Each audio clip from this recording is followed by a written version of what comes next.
Salut à tous, c'est Axel de testmobile.fr. Je suis au CES 2015 sur le stand d'NVIDIA qui nous surprend pas mal cette année en nous présentant une nouvelle technologie, une nouvelle puce qui s'appelle NVIDIA. C'est une Tegra sur un service qui s'appelle NVIDIA Drive.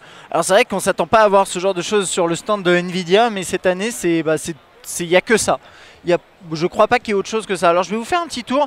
Si vous voulez une présentation vraiment complète de ça, je pense qu'il va falloir s'orienter vers des sites internet et des vidéos plus spécialisées. Mais je vais faire le tour du stand et vous montrer un petit peu ce que NVIDIA nous montre sur ce stand. Donc apparemment ils auraient des deals. L'idée c'est quoi? C'est d'avoir tout un système qui permette à la fois de faire fonctionner les cadrans, etc. de manière interactive, tactile et avoir plein de fonctionnalités. On va regarder ça dans un instant. Également d'avoir de la sécurité en ayant un système de caméra autour du véhicule. Et après de la connectivité, pour potentiellement se garer de manière automatique. J'ai l'impression qu'ils ont des deals actuellement avec BMW, avec Tesla. Vous avez une application avec, etc. Alors voilà, je vais faire ça dans les grandes lignes, bien entendu. Premier élément ici qui s'appelle Drive CX Navigation. C'est tout un module qui est censé, ça c'est censé représenter le tableau de bord. Donc là par exemple on voit les compteurs, d'ailleurs qui sont plutôt, plutôt stylés, avec au milieu le GPS avec le tracé. Et ensuite les indicateurs classiques. Et puis sur le côté là, voilà, on voit le GPS et on peut accéder aux différentes fonctionnalités. Donc là on voit ça juste au-dessus d'ailleurs. Donc là qu'est-ce qu'on a? On a ce module là, alors qui a l'air de créer à partir des caméras qui sont autour du véhicule une sorte de vue autour du véhicule. Je crois que c'est ça et on va le voir un tout petit peu après. Il y a un exemple qui a l'air de montrer que c'est ça. Donc ça c'est pas inintéressant, ça vous permet d'avoir une sorte de vue à la troisième personne finalement de votre véhicule. Par exemple pour vous garer. Et vous voyez ça fait un assemblage des quatre vues.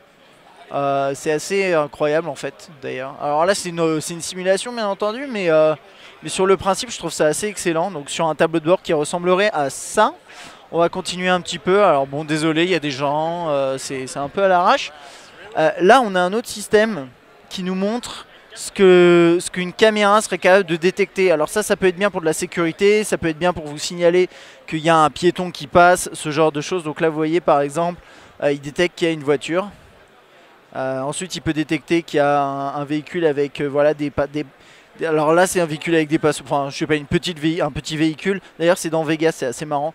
Là on voit, il dit qu'il y a des SUV. Il détecte en fait la grosseur de véhicule. Je crois même qu'il a vu police au bout d'un moment, on l'a pas vu s'afficher. Et là vous avez peut-être pas vu, il y avait le feu et il indiquait que c'était rouge. Et là vous voyez au fond il y a écrit vert, etc. Enfin c'est ce genre d'idée.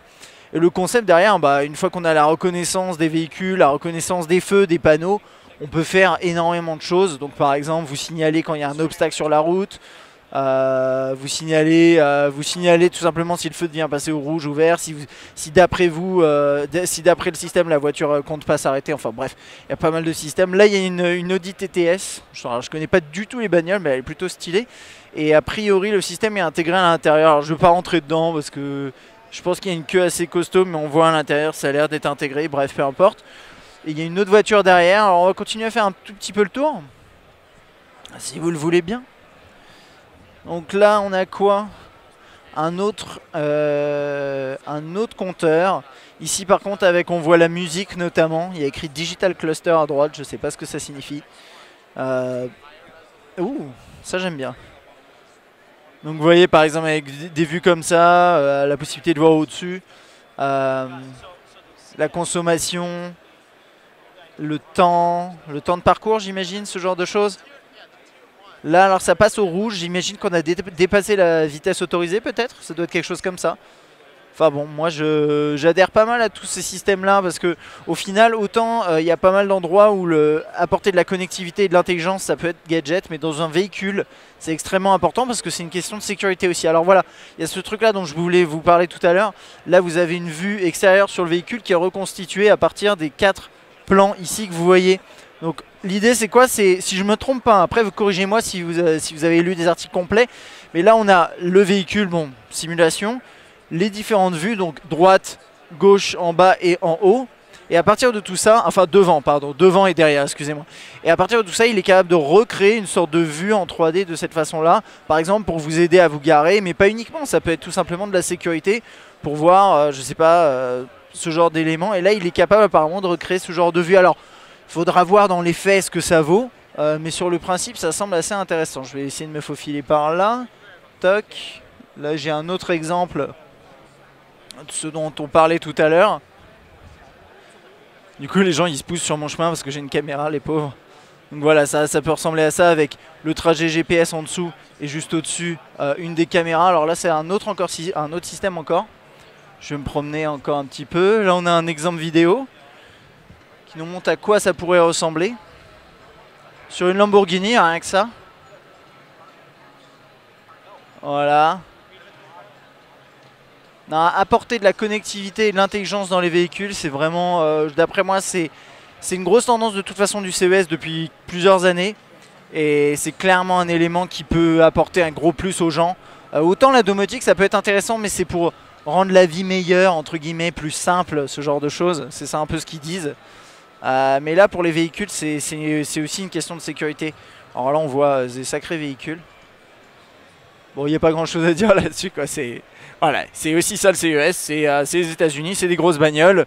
Et là, pour le coup, chez Nvidia, on parle de véhicules connectés, de tout ça. Et moi, ça m'inspire pas mal. Voilà, dites-moi ce que vous en pensez dans les commentaires. Si vous avez des ajouts à mettre dans les commentaires, si vous avez lu des articles très complets sur le sujet, que vous avez un avis à donner, des corrections à ajouter, n'hésitez vraiment pas. Moi, je suis pas un expert là-dedans. Je me promène et je vous présente les choses que je trouve sur mon chemin. Voilà, à bientôt.